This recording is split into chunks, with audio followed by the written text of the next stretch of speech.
I am standing beside a $1 million pool. Now I know what you're asking yourself. How the hell can a pool be $1 million? Well, let me put it into some terms that you might easily understand.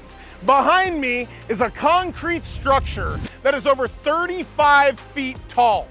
Inside of this concrete structure, there is over 180,000 pounds of fill dirt compacted at 8-inch intervals. The amount of concrete itself is over 200,000 pounds.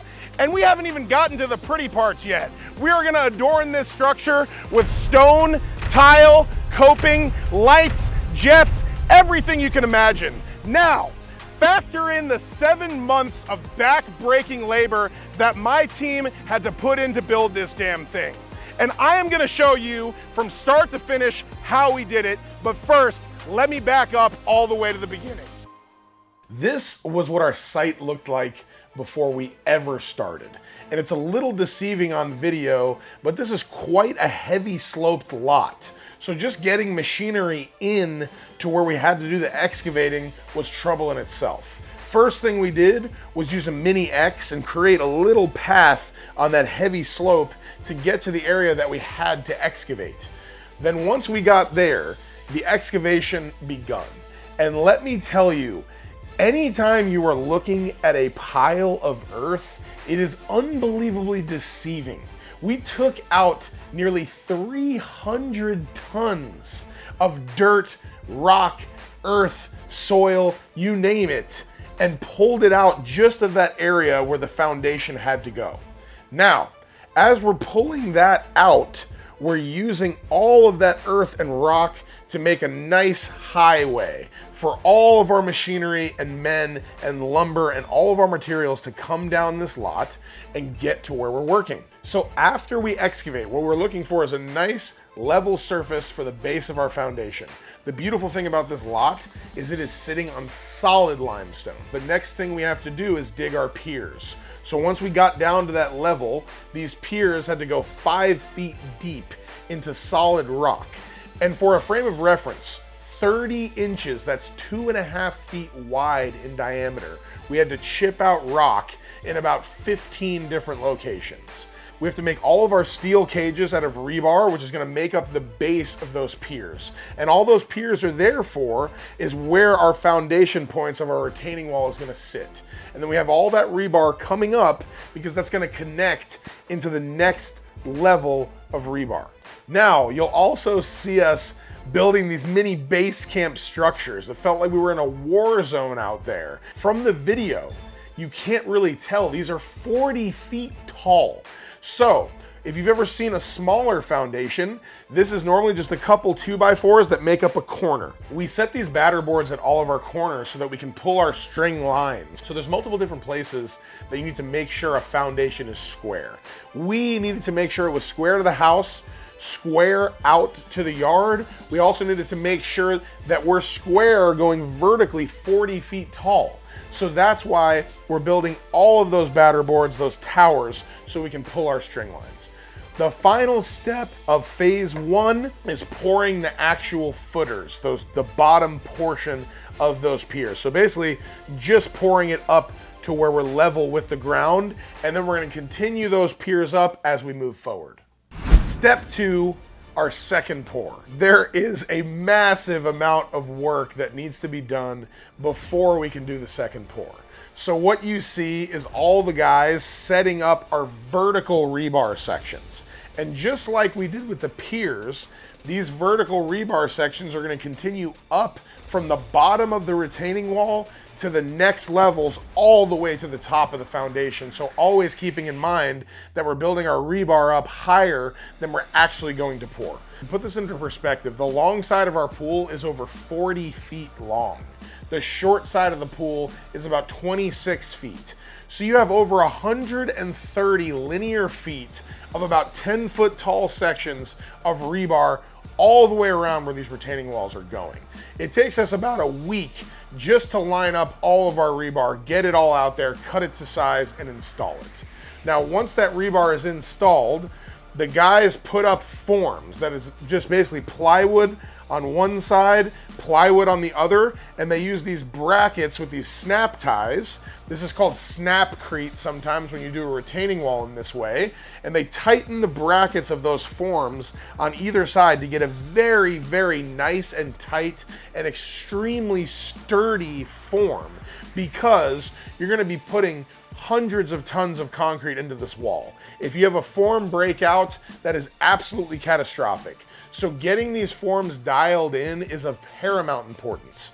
You want to make sure that every corner is perfectly square, because again, you're going to be looking at the outside of this wall. We're going to put stone on it later. We're cladding some of it with stucco, some of it with tile. So getting all of this dimensionally perfect is also extremely important. Okay, now for the last step of phase 2, which is arguably the easiest step, is pouring concrete inside our retaining walls. So this time we brought in the big guns. That's the boom pump. So what's amazing about this machine is we have basically about 30 feet down to the road below, and then we're coming up another 8 feet for our wall. So getting up and over where we need to go, craning down and pumping it into the wall is absolutely necessary in this situation. That's exactly what the boom pump was designed for.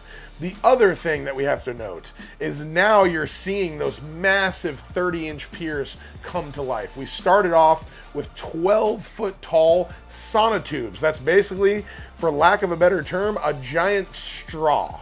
And we put that around the rebar for our pier, and that makes up the form for the pier. This first step of the retaining wall is an 8-foot section. That's what our engineer designed, that we're gonna pour these walls in 8-foot sections till we get to roughly 35, 40 feet. That's phase 2. It went by swimmingly. Moving on. Phase 3.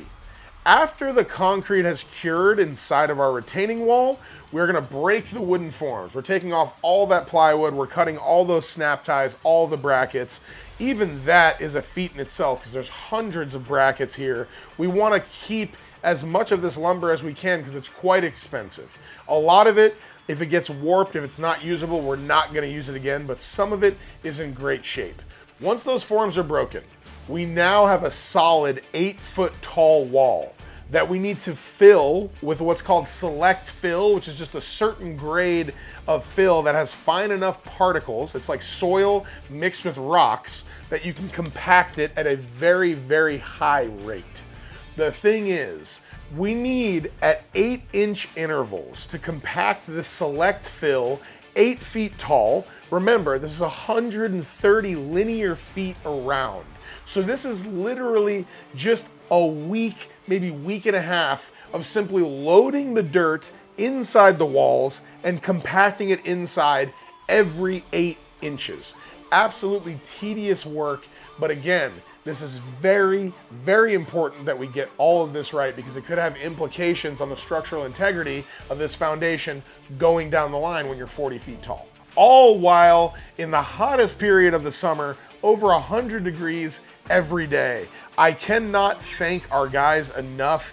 Victor and his crew, they are absolute beasts. They break their backs every single day with a smile on their face. You ask them, guys, what do you think about what you do? Do you like what you do? They freaking love it. They've literally told me they couldn't picture themselves doing anything else. Phase 4 is largely a rinse and repeat of phase 2. But the added complication here is that we are now 8 feet tall, adding our rebar up and then adding our forms. Whereas in step 2, we were doing that from the ground level. So much more precarious. We have to be a lot more careful. We're putting all of that rebar up into the air. That means it's taking longer. It means we're lifting all of our materials up as we go. So we're getting in all of that rebar, getting those forms back on, all the snap ties, the brackets, all that good stuff, making sure another 12 feet on our piers, just as we did in step 2. The last thing we need to do is pour the concrete. The boom pump comes for the win. Again, another successful pour without a hiccup. But I want you to notice one thing. We have a vibrator. It has a big backpack with an air cannon, basically. And attached to that is a wire with a big metal node on there. And that goes down and it vibrates like crazy. Why we do that is when we're pouring, we put the vibrator in there as it pours so we can shake everything up and get rid of the air pockets, because that's the last thing you want, is to have air pockets in your concrete as you're going. You want all of that to be solid. So every place that we're pouring at, right behind them comes the vibrator, ensuring we're getting rid of those air pockets and we have a perfect pour. Phase 5. This entails us breaking forms on all the retaining walls, but also tearing down some of those 40-foot tall batter boards to allow us to build our highway up to the pool. This is 16 feet tall. We're building up our roadway, our path, so that we can get our excavators all the way up 16 feet tall in the air. Once the forms are broken down, we're doing another 8 feet at 8-inch intervals, compacting again. At this point, we are literally at like hundreds and hundreds of tons of fill. It comes out to nearly 180,000 pounds by the time we're done. Another solid at least week and a half of getting all that fill in there. Once we get the fill to the top, we're ready to move on the next phase. Phase 6, this is really where it starts getting exciting. Why we're so happy about phase 6 is because this is going to be the last foundation pour before we get to the pool. So what that means is we're setting up all of our forms, we're setting up our brackets for the catch basin itself, and those are made out of steel. We had to custom make multiple 45-degree angle steel brackets with steel plate that are all connected to our retaining wall, because our catch basin cantilevers from our retaining wall. So the retaining wall comes up like this, and the catch basin hangs right off of the wall just like that, to where the water is gonna spill over and land back in this basin, and it's gonna recirculate through the pool. Another thing that we're doing, this part is really the first part of these multiple phases that we're actually doing more of a foundation rather than retaining walls. So just like a foundation, we're bringing in that select fill, but what's tough here is this gets a slab on top. It actually gets a foundation top, so we couldn't do the fill after the walls have been poured. So we need to make extra sure that all of our forms, our snap ties, our brackets are extra strong, because we are putting in all of that fill dirt and then we're pouring and putting a cap on it. What else that means, and we got cleared by our engineer here, is we're leaving the form inside. He said that's completely fine. It'll just kind of biodegrade over time and we'll be good. So we get all of that fill in. Then we dig out our grade beams, which is what we would do in any traditional foundation. A grade beam is just a deeper portion of a slab that's gonna hold up walls. It's around all of the perimeters. It also works as like a stitching to hold this whole foundation together. Also, in this layer, we have some drainage that if the pool were to leak, it would come down through some pipes and it would come out the side, so it wouldn't be inside of our foundation. So you're seeing all of that plumbing go in. And finally, we are pouring the full retaining wall and the full slab. And this in itself was over 200 tons of concrete just for this phase. Now this pour is pretty intense, because think about this. We have to pour that whole catch basin portion at the bottom. We were so worried. I knew it would work out because we did all the things right on the front end, but you really don't know until you know. So what we did is we poured a little at a time, making sure that all of our steel brackets, since they were just hanging off that retaining wall, were gonna hold. So we let some of that harden, and we did that methodically just to make sure. And of course, it went by without a hitch. Now, you have to pour all of the retaining walls around this whole perimeter. And then on top of that, you're doing a giant slab, which would be big just on the ground, but we're 30 freaking feet out of the air while we do this thing. Thank God for the boom pump. This is actually the first time in these multiple phases that we actually have some concrete finishers out there, a trade that I always love to appreciate. You can see the guys with long 2x4s screeding that concrete, getting it as level as they can, and then they come back with a large pool stick with basically a mop head on the top. It's like a metal pan. We call it the mappa.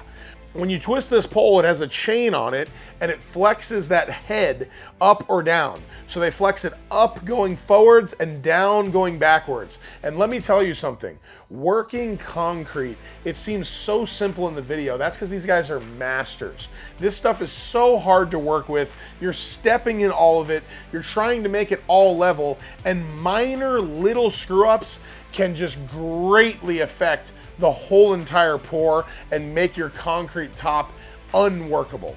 These guys are working this to perfection, getting a nice level surface, making sure we're good to go. Again, perfect pour. It could not have gone better.